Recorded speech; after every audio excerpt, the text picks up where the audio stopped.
What is up, people? Jeff Zimfer, host of the Mortgage Marketing Radio podcast. Welcome to another Tuesday Tips live session. And so this week I'm going to we're going to do a series, actually, Lessons from the Top. What I learned interviewing over 100 of America's top loan originators. Recently, I had the good fortune of having an article of the same title published in Housing Wire. So I wanted to kind of walk through the lessons I discovered in interviewing over 100 of America's top producing loan originators, and take some live feedback, Q&A, have a discussion, and just kind of share with you guys the tips, what I learned, strategies, ahas, unpack the habits and systems and all that fun stuff. Because here's the thing, guys, right? Success leaves clues. And it's been said that if we want to achieve a goal, there's others who've likely already achieved what we want and what we can learn from them. So, quick backstory. In 2016, I began a journey to deconstruct the habits, routines, and daily rituals of the country's top performing mortgage loan originators. And I set out to share their stories on the Mortgage Marketing Radio podcast. Also a proud member of the industry syndicate, where you can find lots of other podcasts, video shows, flash briefings, and more, all having to do with real estate and mortgage. What's up, Chuck? How are we doing? And if you guys yet haven't subscribed to the podcast, you can find that over at mortgagemarketingradio.com or wherever fine podcasts are provided. So double check on my tech setup here real quick. Make sure I am live. We are. I can see me going live here on my page. All right. So here's the thing. Number one thing I learned in interviewing over 100 top loan originators, the power of belief. Power of belief. You cannot outperform your personal beliefs about yourself, because that is your identity. And the fact is, we're hardwired to follow through on who we believe we are, right? That self-concept, that self-identity.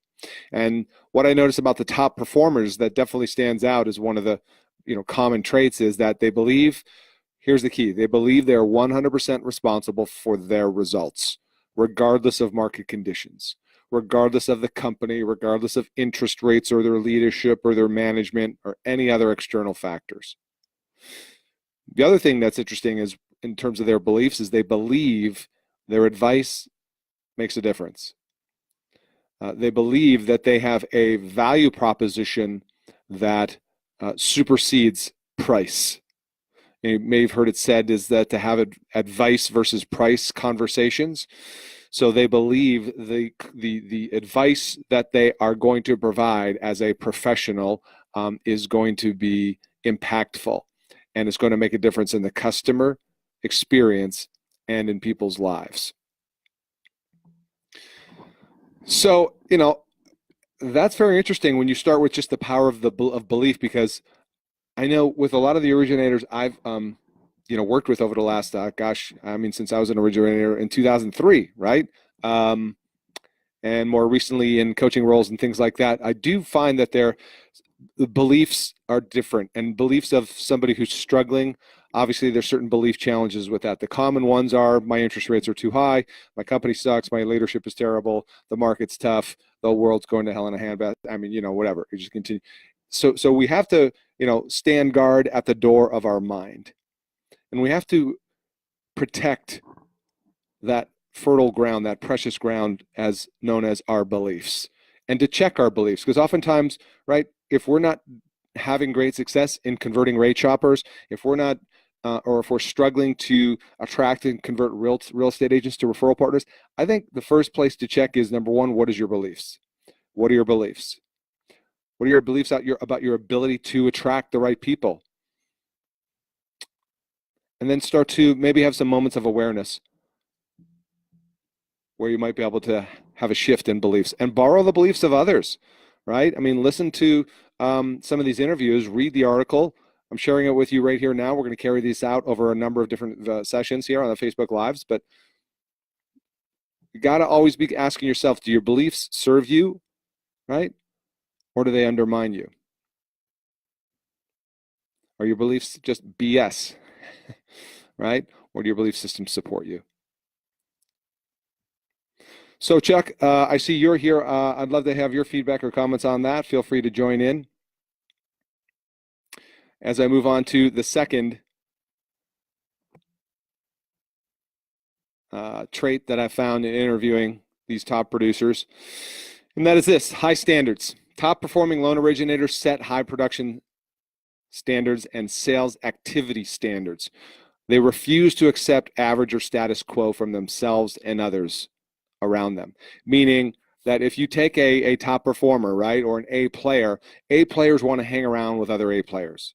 Take an A player and put them with a C player, that relationship isn't going to last long. That engagement is going to struggle. There'll be some volatility likely to that. There'll be, right, some perceptions that the A player, right, the top producer might be abrasive or might not care or whatever the case is. And that's simply because, right, A players like to hang out with other A players, man. They like to hang out with people that are getting after it and that are committed and that have high standards themselves, right?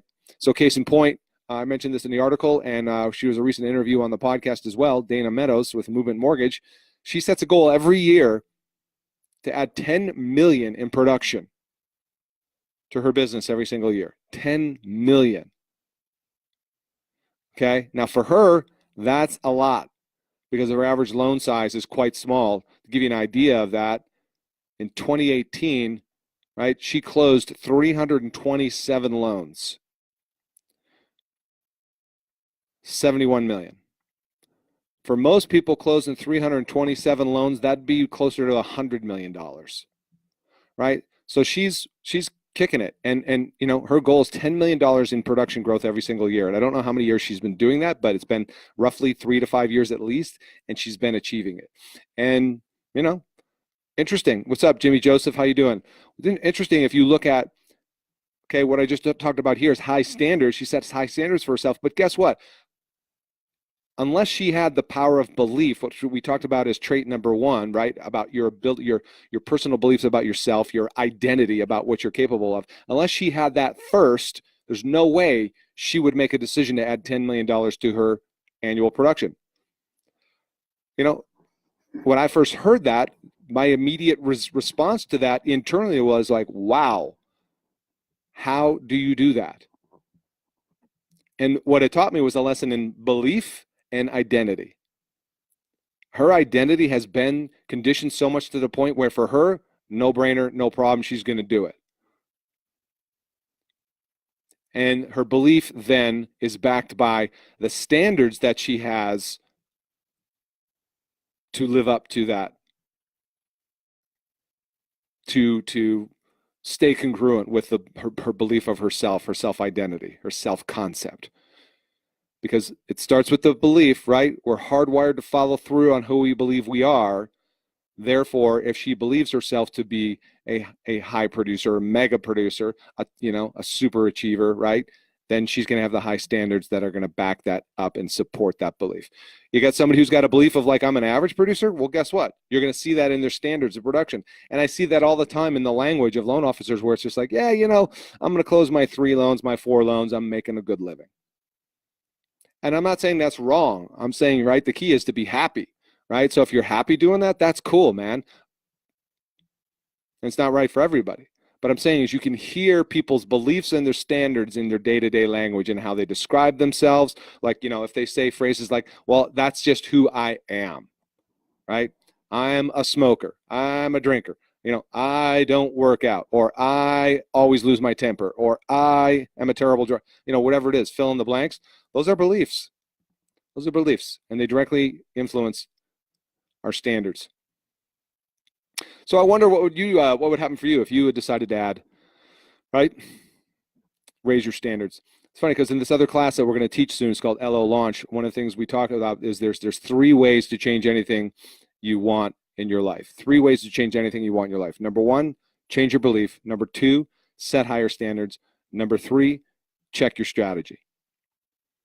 That's it. If you want to change anything in your life, it starts with belief. Case in point, we talked about this for the top 100 I interviewed.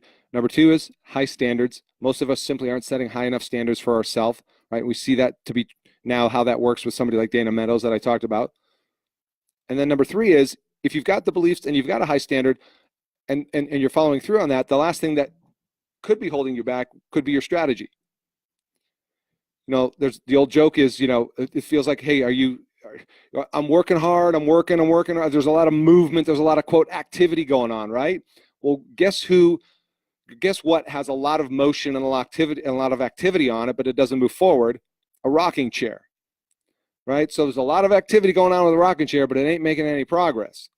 And the question you got to look at is, what's your strategy? And is your strategy making progress? Is it producing results for yourself? And if not, well, hey, time for a shameless plug. Our members over at the Mortgage Marketing Pro membership have strategies, right? We support them with weekly coaching calls. They've got the systems to implement that are going to help them capture more real estate agents, help them build their online personal brand, help them drive consumer direct leads through Facebook ad templates and things like that. And if you're looking to perhaps change your beliefs a little bit, take your standards up and have a better, more effective system and strategy, better than a rocking chair that feels like you're really busy but making real progress, well, hey, this is your chance to go check out mortgagemarketing.pro. Learn more over there. What's up, Derek? How you doing, man? So, guys, I'd love to have your feedback on this, whether you're, as a matter of fact, if you want to put that in the show notes, mortgagemarketing.pro, I'd appreciate that. That's where people watching the replay can kind of go check that out.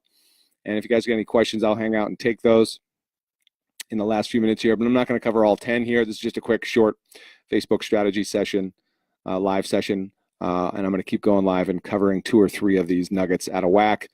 If you want to read the rest of the article, go to Housing Wire and look it up on the Pulse. I'll see if I can pull it up for you here now and put that link into the feed right here. There it is, Pulse. And also, you guys should consider attending the upcoming Housing Wire Engage conference. All right, here it is right here. Just give me a second to grab the link here. And I'll put this in the notes for you guys. Bing, bang, boom. All right, there's a link to the Housing Wire article. But the purpose of me doing these interactive sessions is to actually have a discussion on it, kind of go deep, unpack it a little bit, and see if I can add some more value to you guys in talking about this topic. So thanks, Lawrence. Appreciate it, man. Joseph, good to see you here again. As always, you guys can reach out to me. Hopefully you've already joined the podcast community, Mortgage Marketing Radio Podcast. And if you're not yet at that level you want with capturing and converting real estate agents, you want to build a better brand online, like I said, go check out mortgagemarketing.pro. And I'm putting that in the show notes too, mortgagemarketing.pro. Put up an 8-minute video, so you guys can go check that out and see what that's all about at mortgagemarketing.pro. All right. That's it, guys. It's going on 4 o'clock here, my time on the West Coast. I got more stuff to do. My notes here of action items I got to follow through on, and appreciate you guys tuning in. We'll see you on the next one. Bye for now.